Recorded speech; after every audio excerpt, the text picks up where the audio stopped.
Netflix, Spotify, Amazon, इनकी growth का secret पता है क्या है? सही चीज़ सही टाइम पर रिकमेंड करना। अपने आप में ऐड करना चाहोगे? अच्छी खबर यह है कि अगर आपने सेमांटिक सर्च वाला वीडियो देखा है तो आप ऑलरेडी जानते हो कि ये कैसे इम्प्लीमेंट करना है। तो चलो देखते हैं।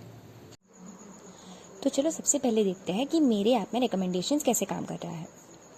सबसे पहले देखते हैं सिमिलर बुक्स वाला रिकमेंडेशन। तो मान लो कि मैंने ये वाली बुक खोली,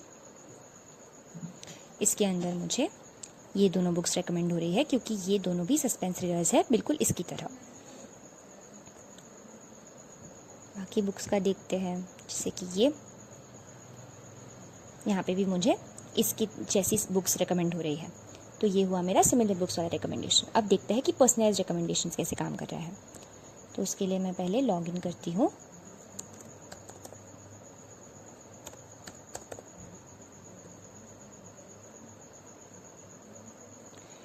देखो, जैसे ही मैंने लॉगिन किया मुझे ये 2 बुक्स रेकमेंड हुई। ऐसा क्यों हुआ है? क्योंकि मेरी परचेज हिस्ट्री भी ऐसी ही है, मैंने ऐसी ही टाइप की बुक्स बोरो की है।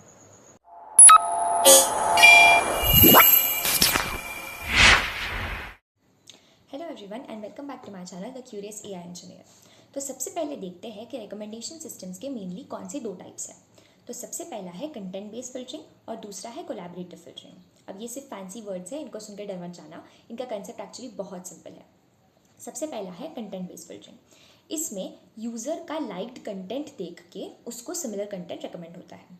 जैसे कि नेटफ्लिक्स पे आपने हॉरर शोज़ देखे या हॉरर मूवीज़ देखी तो आपको नेटफ्लिक्स ने, और पसंद भी की तो आपको नेटफ्लिक्स ने हॉरर मूवीज़ और शोज़ रेकमेंड किए। सिंपल। दूसरा है कोलैबोरेटिव फिल्टरिंग। कोलैबोरेटिव फिल्टरिंग में सिमिलर यूज़र्स का डेटा देख के आपको रेकमेंड किया जाता है।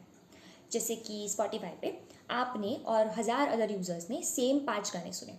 अब बाकी के 1000 यूज़र्स ने कोई और गाना सुना जो आपने नहीं सुना था, तो स्पॉटिफाई को लगा कि आपको ये गाना पसंद आ सकता है, तो उसने आपको वो गाना रेकमेंड किया।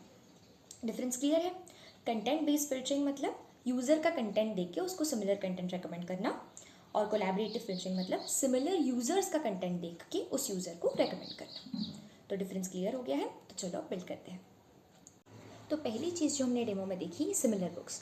बुक डिटेल पेज पे ऑटोमेटिकली सिमिलर बुक्स आ रहे थे। तो चलो देखते हैं ये कैसे बनाया। पहले आप प्रॉब्लम स्टेटमेंट लो और आप सोचो। तो हमारे पास इनपुट में क्या क्या है? एक यूज़र है जो हंगर गेम्स की डिटेल बुक पेज पर है। डेटाबेस में हज़ारों बुक्स के वेक्टर स्टोर्ड है।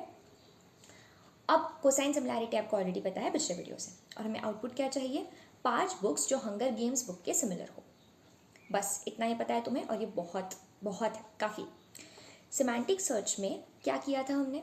यूज़र ने क्वेरी लिखी, उसका वेक्टर बनाया और डेटाबेस के साथ कंपेयर किया। उसी नॉलेज से सोचो सिमिलर बुक्स कैसे बनाएं। पॉज करो सीरियसली और सोचो, और फिर वापस आओ। तो चलो आंसर देखते हैं। स्टेप 1, हंगर गेम्स का वेक्टर फेच करो डेटाबेस से। स्टेप 2, हर दूसरी बुक के वेक्टर के साथ कोसाइन सिमिलैरिटी कैलकुलेट करो। स्टेप 3, स्कोर के हिसाब से सॉर्ट करो हाईएस्ट टू लोएस्ट, क्योंकि जो हाईएस्ट स्कोर है वो सबसे ज़्यादा सिमिलर है। स्टेप 4, जो ओरिजिनल बुक है उसको रिजल्ट से हटा दो, वरना ये खुद को खुद ही रेकमेंड करेगा। और स्टेप 5, टॉप 5 रिटर्न कर दो। बस इतना ही। कोई मॉडल चेंज नहीं किया, कोई कॉम्प्लेक्स एल्गोरिदम नहीं, जो कंसेप्ट आपको ऑलरेडी पता है उसी से हमने रिकमेंडेशन सिस्टम बनाया। तो मेन पॉइंट ये है कि आपको बुक का वेक्टर बस एक बार बनाना है और डेटाबेस में स्टोर करना है। उसके बाद सिर्फ प्योर मैथ है, कुछ भी नहीं। तो उम्मीद है आप समझ गए होंगे कि मैंने सिमिलर रिकमेंडेशंस कैसे इंप्लीमेंट किया।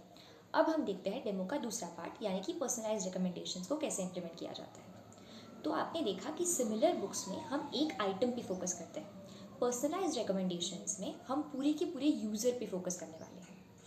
तो मान लो कि प्रिया नाम की एक लड़की है जिसने 3 थ्रिलर बुक्स बोरो किए हुए हैं।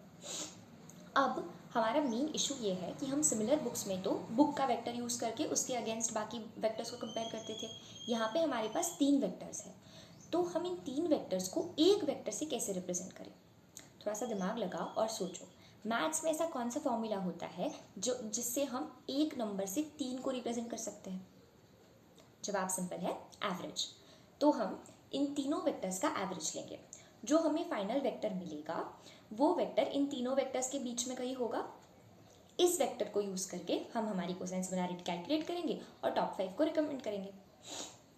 अब मेन प्रॉब्लम ये है, थोड़ा ट्रिकी सवाल पूछते हैं। तो चलो समझो कि प्रिया ने जो 3 बुक्स को बोरो किया उसमें से पहली बुक को उसने 5 रेटिंग दी, दूसरी बुक को 2 रेटिंग दी और तीसरी बुक को रेट ही नहीं किया। तो क्या इन तीनों बुक्स का सिमिलर इन्फ्लुएंस होना चाहिए उसके रिकमेंडेशंस पे? जवाब है नहीं, क्योंकि जिस बुक को उसने 5 रेटिंग दी वो बुक उसको बहुत अच्छी लगी, इसका इन्फ्लुएंस ज़्यादा होना चाहिए। जिस बुक को उसने कम रेटिंग दी उसका इन्फ्लुएंस कम होना चाहिए। तो जब हम इनको यूज़ करके रेकमेंड करेंगे उसको कहते हैं वेटेड एवरेज। तो हम ये करेंगे कि हम रेटिंग को वेक्टर से मल्टीप्लाई करेंगे और फिर उसका एवरेज लेंगे। ठीक है, जैसे कि आप इस फॉर्मूले में देख सकते हैं। ये हम रेटिंग को वेट्स की जैसे यूज़ कर रहे हैं ताकि 5 रेटिंग वाली बुक का इन्फ्लुएंस 5 टाइम्स हो, 2 रेटिंग वाली बुक्स का इन्फ्लुएंस 2 टाइम्स ही हो, और जिसको रेट नहीं किया गया उसको हम बाय डिफ़ॉल्ट 1 रेटिंग मान के चलेंगे, तो उसका influence 1 times just equal to that. तो इसको हम कहते हैं वेटेड एवरेज। अब मैंने अपने ऐप में रेटिंग्स को एज वेट्स यूज़ किया, लेकिन आप कैसे यूज़ करोगे? तो जो सिग्नल्स हम यूज़ करते हैं रेकमेंड करने के लिए यूज़र्स को, वो 2 टाइप्स की होती है। पहली होती है एक्सप्लिसिट सिग्नल और दूसरी होती है इम्प्लिसिट सिग्नल। एक्सप्लिसिट सिग्नल में यूज़र एक्सप्लिसिटली बता रहा होता है कि उसको क्या चीज़ पसंद है। रेटिंग्स के द्वारा, विश लिस्ट करने के द्वारा हमें समझ में आता है कि यूज़र को ये चीज़ें पसंद है और ये चीज़ें नहीं पसंद है। इम्प्लिसिट सिग्नल्स जो होती है उसमें सिस्टम खुद समझता है, यूज़र एक्सप्लिसिटली नहीं बताता। जैसे कि अगर आप बार बार किसी बुक को देख रहे हो खोल खोल के, उसके ऊपर कितना टाइम स्पेंड कर रहे हो, इससे हमें पता चलता है, सिस्टम को पता चलता है कि आपको वो बुक पसंद है और वो आपको वो रेकमेंड करेगा। तो एक्सप्लिसिट सिग्नल्स जो होते हैं वो स्ट्रॉन्ग होते हैं लेकिन रेयर होते हैं, क्योंकि आप खुद ही सोचो कि आप कितनी बार कोई प्रोडक्ट खरीदने के बाद उसको रेट करने जाते हो, बहुत कम बार। तो ये बहुत स्कैर्स होते हैं, यही इनका प्रॉब्लम है। और इम्प्लिसिट सिग्नल्स वीक होते हैं लेकिन अबंडेंटली अवेलेबल है, क्योंकि आपका हर व्यू, हर क्लिक ट्रैक हो रहा होता है। तो रियल ऐप्स जो होती है वो इम्प्लिसिट और एक्सप्लिसिट दोनों सिग्नल्स को यूज़ करके अपने रिकमेंडेशन सिस्टम्स बनाते हैं। जैसे कि मूवी ऐप्स में जो वॉच टाइम होता है वो एक इम्प्लिसिट सिग्नल है। कोई ई कॉमर्स वेबसाइट पे अगर आपने कोई प्रोडक्ट खरीदा तो वो एक एक्सप्लिसिट सिग्नल हुआ, लेकिन अगर आपने सिर्फ उसको देखा, बार बार देखा, तो वो एक इम्प्लिसिट सिग्नल हुआ। स्पॉटिफाई पे रिप्ले काउंट जो है वो एक इम्प्लिसिट सिग्नल है। ऐसे ही आप इन मल्टीपल सिग्नल्स को एक्सप्लिसिट इम्प्लिसिट दोनों का कॉम्बिनेशन लेके उनको अलग अलग वेट्स देके अपना रिकमेंडेशन सिस्टम और एक्यूरेट बना सकते हो।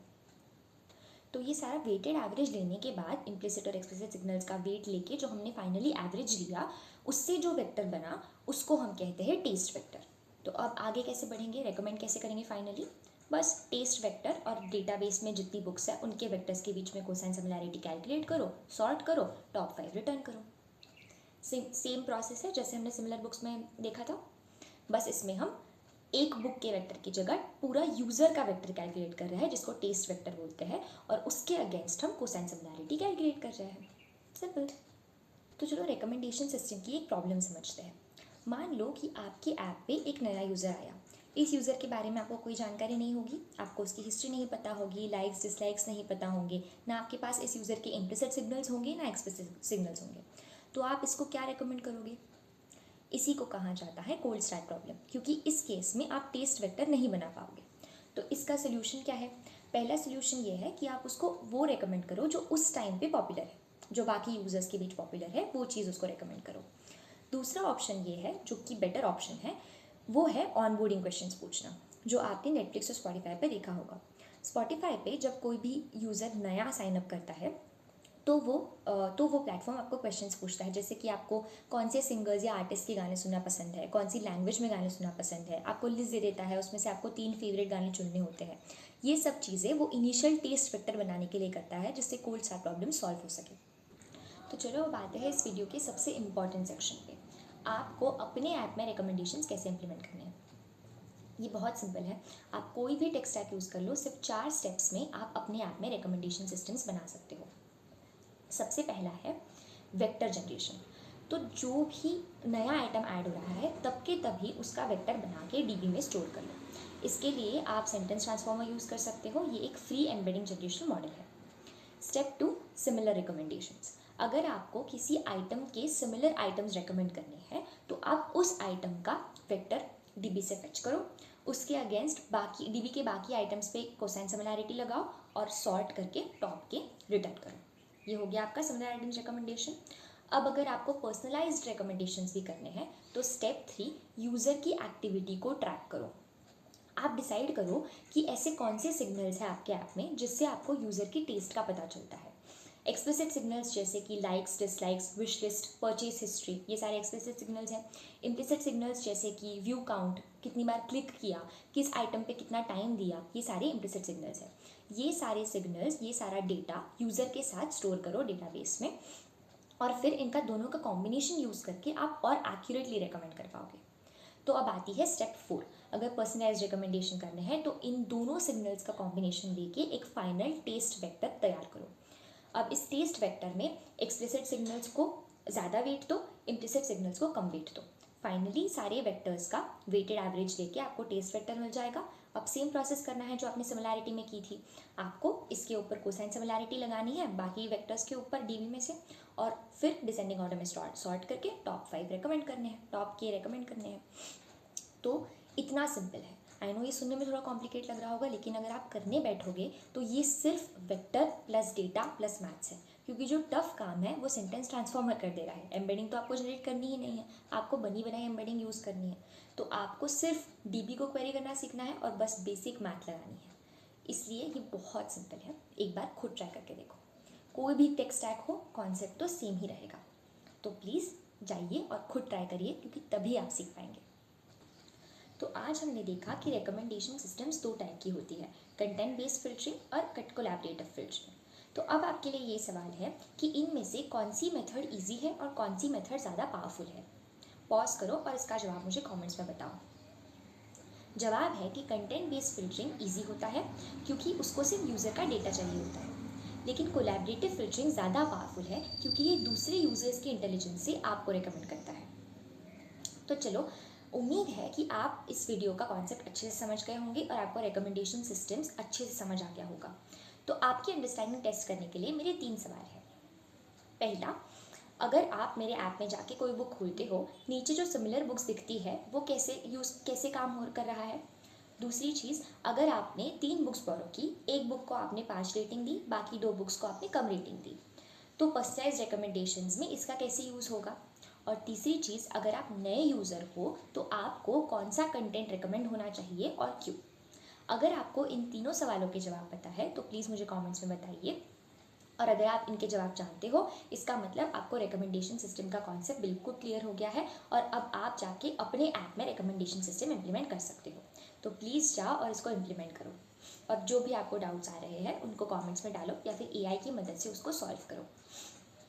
तो उम्मीद है कि आपको आज का वीडियो हेल्पफुल लगा होगा। अगर लगा है तो प्लीज़ इसको लाइक करिए और शेयर करिए और अगले वीडियोस के लिए सब्सक्राइब करिए। मिलते हैं नेक्स्ट वीडियो में। Thank you for watching.